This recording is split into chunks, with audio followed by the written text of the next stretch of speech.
함께 보신 말씀 사도행전 17장 우리 4절 우리 한 절만 함께 합독하겠습니다. 4절 같이 읽습니다. 시작.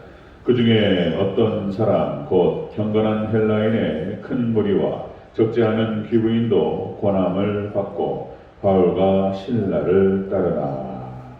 아멘. 4절 말씀만 보겠습니다. 인사하겠습니다. 오직 예수님, 예수님의 은혜와 평강이 넘치시기를 축원합니다. 아멘. 함께 읽으신 사도행전 17장 4절 말씀을 토대로 바울의 설교 이후 사람들의 반응이라는 제목으로 말씀 받겠습니다. 바울의 설교 이후에 사람들의 반응. 우리가 앞에서 살펴봤던 사도행전 16장은 유럽의 첫 성이었습니다. 유럽의 첫 성이었던 빌립보에서의 사역을 다룬 16장에 이어서 17장. 여기서는 이제 데살로니가 그리고 베레아 그리고 아데네스의 사역 모습을 보여주고 있습니다. 우리가 지난 시간에 데살로니가 회당에서 복음을 전하는 바울의 모습을 봤죠. 데살로니가 회당에서 복음을 전하는 바울의 모습. 데살로니가에서 바울이 한 일이라는 제목으로 말씀을 나눴습니다. 유대인의 회당에 들어갔고요. 전도의 대상자들을 찾았습니다. 그리고 두 번째, 안식일에 성경을 강론했다. 주일에 설교했다. 이런 말씀이고요. 그리고 예수님을 그리스도라고 선포했다. 그래서 예수님만이 구주되심을 강력하게 드러내고 선포했던 그런 사도 바울의 설교였습니다. 복음이 전해질 때마다, 말씀이 선포되고 복음이 전해질 때마다 사람들의 반응이 서로 엇갈리는 것을 볼 수 있습니다. 다른 반응들이 나타나요. 자, 구원받기에 예정된 자들, 이렇게 표현하는 게 좋겠는데요.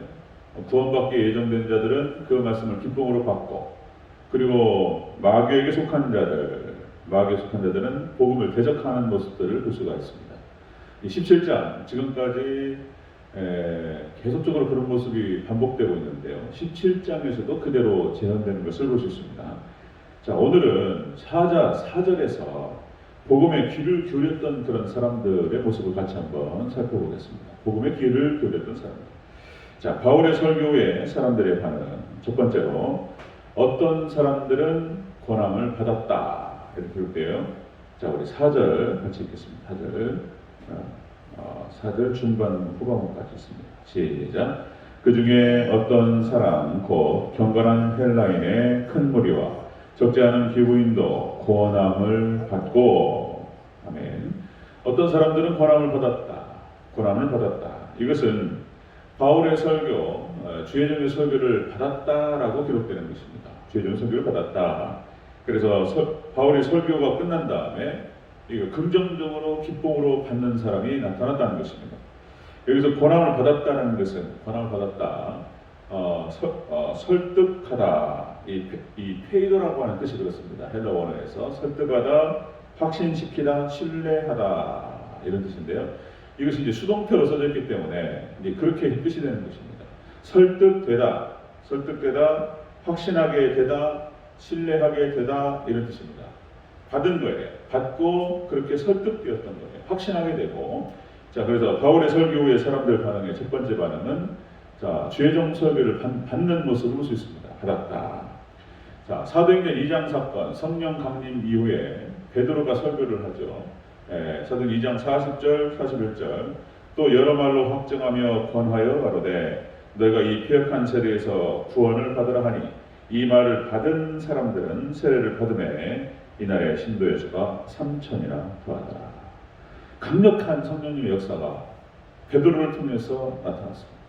그리고 복음을 강력하게 선포할 때 성령께서 역사하셔가지고 거기에 모인 무리들이 복음을 받고 예수님을 영접하고 그리고 3,000명이나 되는 숫자가 회개가 일어나는 그런 기적 역사가 일어나는 것을 볼 수 있죠. 자, 이렇게 복음이 전하는 자리에서 복음이 선포되는 자리에서 이렇게 이 말씀을 받고 확신하고 믿게 되는 역사가 일어났다. 그런 얘기죠. 자, 똑같이 바울이 설교한 다음에 이런 긍정적인 반응이 쫙 나타나는 것을 볼 수가 있습니다. 제가 여러 번 말씀드렸지만은, 전도한다고 돌아다니고 그럴 때가 있었는데요. 그러니까 매일 전도 막 하는 거예요. 훈련 차원에서도 그렇고 또 이제 전도 이렇게 해야 된다 싶어가지고 그러면 이제 반응이 딱 나타나요. 설교 현장보다도 전도 현장에서 극명하게 나타납니다. 어떤 사람들은 아주 극렬하게 거부하는 사람들이 있어요. 흔들어버려요 그냥. 인상 팍 써버려요 그냥. 그 마음이 강팍한 상태, 영적 상태를 볼 수 있습니다. 그 사람들의 인상 팍 써버리고 아니면 영혼 없는 그냥 원얘기가 다 아니까 영으로서 반응하는 사람도 나타나고 또 어떤 사람들은 이렇게 이제 접근을 해서 이제 딱 들어가면 반응을 하는데 부쩍 하소연하는 사람들이 있습니다. 교회에서 이제 신앙생활하다가 교회에서 상처받은 사람들, 시험 당한 사람들이 그러면 저를 붙잡고 막 얘기해 멋이 어떻고 막 얘기하고 그럼 거기서 대고 제가 이제 제가 잘못한 것도 아니지만은 그렇다 맞다 그런 부분도 있다 미안하다 그것들을 이겨내야 된다. 또 그 자리에서 서가지고 길거리 서가지고 또 권면하고 설득하고 또 이런단 말이에요. 이런 것들. 또 어떤 분들은 막 반색을 하고 좋아하는 분들이 있습니다. 이게 극명하게 갈려요. 반색을 하고 좋아하시는 분들은 대체적으로 어디 다른 교회 장로님들 권사님들이신 거예요. 자기들은 못하는데 목사님이 어디 딴 교회 목사님이신데 이렇게 하는 거 보니까 마음이 그냥 죄책감도 느껴지고 그러니까 저를 붙들고 그냥 막 이렇게 하세요 그냥. 아니면 이제 형제 중에서 이제 목회자가 있거나 뭐 이런 분들 추운데 수고하신다고 막 과일 뭐 박스 뭐 저한테 주고 따뜻한 음료 사가지고 와가지고 드시라고 그러고 그리고 또 막 너무 보기 좋다고 거기 양구에서 양재강이라는 저기 그 짜장면 집이 있습니다. 아주 맛있어가지고 손님이 많이 잘 되는 집인데 거기 이제 성결교 권사님이세요 사장님이. 길거리다 만났는데 그 저로부터 1시간 놓고 얘기하세요. 알고 보니까 그분의 동생이 목회자예요. 너무 보기 좋다고 막 그러면서 이제 저 붙들고 제가 이제 길거리 서가지고 등에다 손 놓고 이제 기도하고 막 그런 적도 있었습니다. 이게 설교 현장뿐만 아니라 설교 현장보다도 전도 현장에 분명히 나타나는 것을 느끼게 되는데요. 마태복음 13장에 씨 뿌리는 자의 비유가 나옵니다. 마태복음 13장. 그러니까 이제 밭의 비유인데요. 여러분 잘 아시죠? 길가에 씨를 뿌렸어요. 그랬더니 어떤 씨가 길가에 뿌렸다는 거예요. 길가에 뿌렸다는 것은 그래서 새들이 와서 먹어버립니다. 이거는 이제 길가 그냥 딱딱하게 굳어버렸어요. 그냥 밭이. 마음밭을 말하는 것인데 그러니까 사단이 와서 먹어버려요. 그 다음에 두 번째로 흙이 얕은 돌밭에 떨어졌다. 흙이 얇은 돌밭에 떨어졌다. 싹이 나오는데 뿌리가 없어서 말라버렸다는 거예요. 그러니까 이것은 환난이나 박해로 인해서 곧바로 넘어지는 그런 사람이다. 마태복음 13장에서 이 비유를 말씀하시고 예수님께서 해석을 해주세요. 해석을. 그 다음에 세 번째로 가시떨기에 떨어졌다. 이것은 가시가 자라가지고 기운을 막아버려요. 자라다가 자라지 못합니다.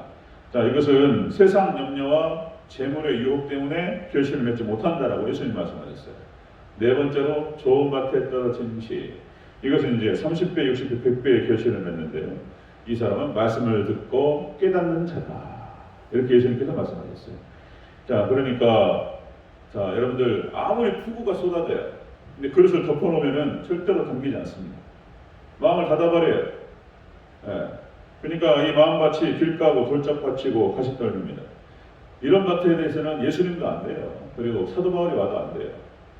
가룟유다 같고 유대인들은 아무리 쏟아부어도 듣지 않습니다. 안타까운 현실이죠. 자, 그런데 이 바울의 설교를 듣고 반응한 사람들이 나타났다는 것입니다. 자, 죄의 설교를 들었던 사람들.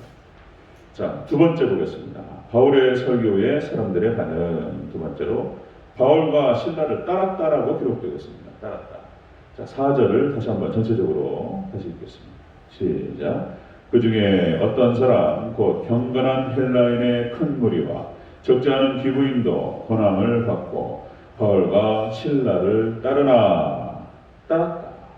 권함을 받고 복음의 선포의 말씀을 듣고 따라왔다는 것입니다. 이것은 죄종 설교에 순종했다 이렇게 볼 수 있습니다. 순종했다. 여기 따르나라는 표현이 뭐냐면요, 프로스콜레로 그러니까 이제 헬라 원어 뜻이 이게 운명을 같이 하다는 뜻이에요. 따르다, 운명을 같이 하다, 참여하다 이런 뜻인데요. 그러니까 복음을 전하는 복음을 전하는 사도 바울과 운명을 같이 할 정도로 따라왔다는 거예요. 이 사람들이 복음의 설득을 받고 은혜를 받아가지고 운명을 같이 할 정도로 따라오면서 순종하며 따라왔다는 것입니다. 이 반응이 똑같이 나타나는데요. 모세의 설교도 마찬가지입니다. 모세가 하나님 말씀을 받아서 감독을 할 때에 이스라엘 장로들과 지도자들 그리고 이스라엘 백성들이 아멘으로 화답합니다. 모세의 설교했을 때 모세와 운명을 같이 하는 거예요. 광야를 따라오고 그리고 끝까지 따라와서 결국은 가나안 앞에까지 따라왔던 거예요. 그 다음에 두 번째 여호수아의 설교도 마찬가지입니다. 여호수아가 하나님께 받은 말씀을 갖다가 이스라엘 백성들에게 전달할 때 아멘으로 화답해. 그리고 운명을 같이 하면서 가나안 정복 전쟁에 들어가는 것을 볼 수가 있습니다. 그뿐만 아니고 학사 에스라의 설교를 듣고 반응을 하고 그 말씀을 받아서 성전을 재건했던 당시에 재건의 이스라엘 군사들. 예수님의 설교를 듣고 제자들 예수님과 운명을 같이 하죠. 끝까지 따라서 목숨을 바치는 것을 볼 수 있습니다. 또 사도들의 설교를 듣고 초대교회 성도들도 마찬가지였습니다. 운명을 같이 하고 따라왔던 거예요. 사도행전 2장 42절 그들이 사도의 가르침을 받아 서로 교제하며 떡을 떼며 오로지 기도에 힘쓰니라. 사도의 가르침을 받아서 거기까지 따라왔다. 자, 베드로의 설교를 듣고 예수님을 믿은 초대교회 성도들은 그렇게 해서 지속적으로 주의종의 지도를 받으면서 그렇게 해서 초대교회를 형성했고 그리고 승리해 나갔던 것을 볼 수 있습니다. 오늘 사도 바울도 마찬가지입니다. 사도 바울이 지금 1차 전도 여행도 마찬가지였고 2차 전도 여행도 마찬가지입니다. 복음을 증거하고 예수 그리스도를 증거했더니 어떤 사람들은 이렇게 사도 바울과 운명을 같이 하고 온전히 따르면서 붙는 사람들이 있는가? 그렇지 않은 사람들이 있다는 것입니다. 자, 어쨌든 여기서 사도 바울은 말씀을 전했고요. 그리고 그런 말씀을 받은 사람들은 그 말씀을 믿습니다. 믿고 따라왔고 순종하게 됐던 것을 볼 수 있습니다. 이것이 지금 사도행전 역사, 복음이 증거되고 전파되는 그런 역사 가운데에서 나타난다라고 하는 것입니다. 이 시대도 똑같이 종말의 시대도 동일하게 이 모습이 재현되어야 될 줄로 믿습니다. 우리 대전제일교회가 그렇게 복음을 받고 그리고 복음 안에서 하나가 되는 그런 복된 교회가 될 수 있기를 주의 이름으로 축원합니다. 아멘. 기도하겠습니다.